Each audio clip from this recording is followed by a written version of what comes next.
बच्चों, कैसे हैं आप सब। आशा करती हूँ आप सब अच्छे होंगे। आइए आज हम पढ़ते हैं फैज़ की कहानी उन्हीं की ज़बान। बचपन की मैं सोचता हूँ एक ये खास तौर पर याद आती है एक खास बात कि हमारे घर में औरतों का एक हुजूम था। हम 3 भाई थे, उनमें हमारे छोटे भाई अनायत और बड़े भाई तुफैल औरतों से बागी होकर खेल कूद में मग्न रहते थे। हम अकेले उन औरतों के हाथ आ गए। इसका कुछ नुकसान भी हुआ और कुछ फ़ायदा भी। फ़ायदा ये हुआ कि उन औरतों ने हमको बेहद भद्र जिंदगी बिताने पर मजबूर किया, जिसकी वजह से कोई अशिष्ट या उजड़ प्रकार की बात इस ज़माने में हमारे मुंह से नहीं निकलती थी। नुकसान ये हुआ कि बचपन में खिलंदड़ेपन या एक तरह की खेल कूद की ज़िंदगी बिताने से हम वंचित रहे।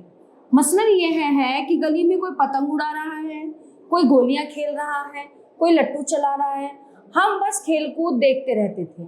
अकेले बैठकर होता है शबो रोज तमाशा मेरे आगे, हम उन तमाशों के सिर्फ तमाशाई बने रहते। ये एक शेर उन्होंने बोला है कि अकेले बैठकर होता है शबो रोज तमाशा मेरे आगे, हम उन तमाशों के सिर्फ तमाशाई बने रहते।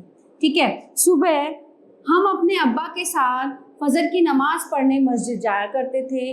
नित्य नियम यह था कि अजान के साथ हम उठ बैठते। ठीक है, अब्बा के साथ मस्जिद गए, नमाज अदा की और घंटा 1.5-2 घंटा की सैर के लिए निकल गए। फिर स्कूल, रात को अब्बा बुला लिया करते थे खत लिखने के लिए। उस जमाने में उन्हें खत लिखने में कुछ दिक्कत होती थी, हम उनके सेक्रेटरी का काम अंजाम देते थे, उन्हें अखबार भी पढ़कर सुनाते थे। इन व्यस्तताओं के कारण हमें बचपन में बहुत फ़ायदा हुआ।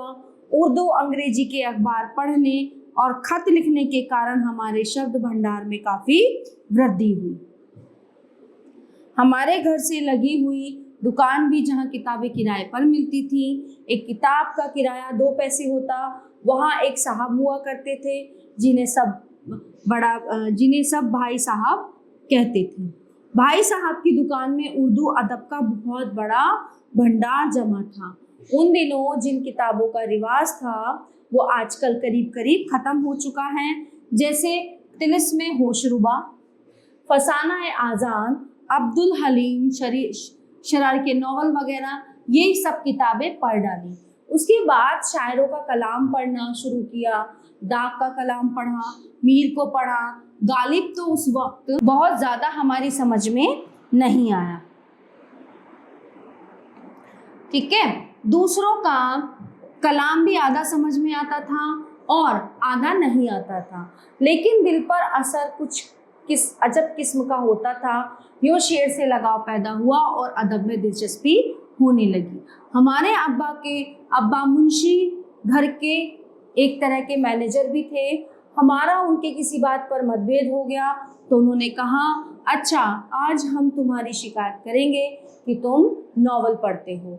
हमने उनसे बहुत मिन्नत की कि शिकायत ना करें, मगर वो ना माने और अब्बा से शिकायत कर ही दी। अब्बा ने हमें बुलाया और कहा, मैंने सुना है तुम नावल पढ़ते हो। मैंने कहा जी हाँ। कहने लगे, नावल ही पढ़ना है तो अंग्रेजी नावल पढ़ो, उर्दू के नावल अच्छे नहीं होते। शहर के किले में जो लाइब्रेरी है, छानी और न जाने क्या क्या पढ़ डाला, वह भी आधा समझ में आता था और आधा पल्ले नहीं पड़ता था। इस अध्ययन के कारण हमारी अंग्रेजी बेहतर हो गई। 10वीं जमात में पहुंचने पर महसूस हुआ कई उस्ताद पढ़ाने में कुछ गलतियां कर जाते हैं। हम उनकी अंग्रेजी दुरुस्त करने लगे। इस पर हमारी पिटाई तो ना होती, लेकिन कभी कभी तो उस्ताद नाराज हो जाते और कहते, अगर तुम्हें हमसे अच्छी अंग्रेजी आती है तो तुम ही पढ़ाया करो, हमसे क्यों पढ़ते हो। उस जमाने में हम पर कभी खास किस्म की अवस्था छा जाती थी। संगीत से लगाव था। शाम को खुर्शीद अनवर के वालिद ख्वाजा फिरोजुद्दीन मरहूम की बैठक में बड़े बड़े उस्तादों का गाना सुनते। उस्ताद तो कल हुसैन खां, उस्ताद अब्दुल वहीद खां और छोटे गुलाम अली खां वगैरह उन उस्तादों के समकालीन, और हमारे दोस्त रफ़ीक गजनवी से भी सोहबत होती थी। जब हमारे वालिद का देहांत हो गया तो पता चला कि हमारे घर में खाने तक को कुछ नहीं है।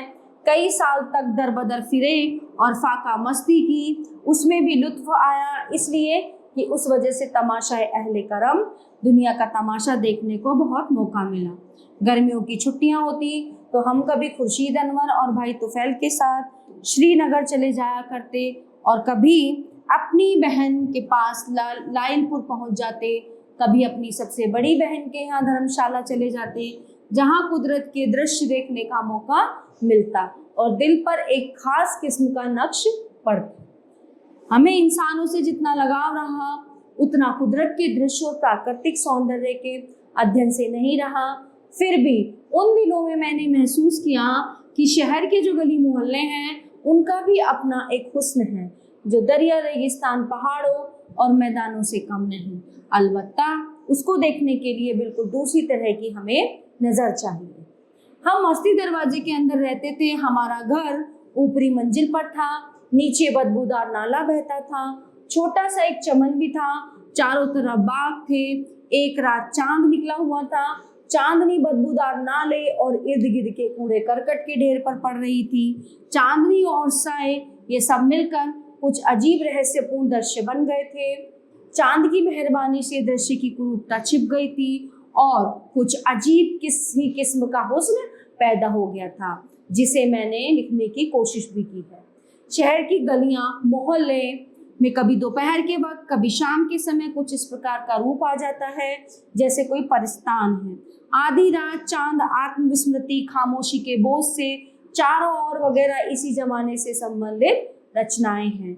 एमए में पहुंचे तो कभी क्लास में जाने की जरूरत हुई, कभी बिल्कुल भी जी न चाहा, दूसरी किताबें जो पाठ्यक्रम में नहीं थी पढ़ते रहे, इसलिए इम्तिहान में कोई खास स्थान हासिल नहीं किया। लेकिन मुझे मालूम था कि जो लोग प्रथम द्वितीय आते हैं हम उनसे ज़्यादा जानते हैं, चाहे हमारे नंबर उनसे कम ही क्यों ना हो।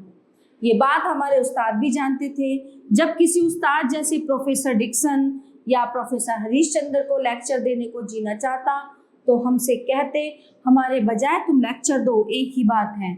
अलबत्ता प्रोफेसर बुखारी बड़े कायदे के प्रोफेसर थे, वे ऐसा नहीं करते थे। डिकन्सन के जिम्मे 19वीं सदी का गद्य इतिहास था, मगर उन्हें इस विषय में कोई दिलचस्पी नहीं थी। इसलिए हमसे कहा 2-3 लायक लड़के हमारे साथ थे, उनसे भी कहा 2-2, 3-3 लेक्चर तुम भी तैयार कर लो, किताबों के बारे में कुछ पूछना हो तो हमसे आकर पूछ लेना।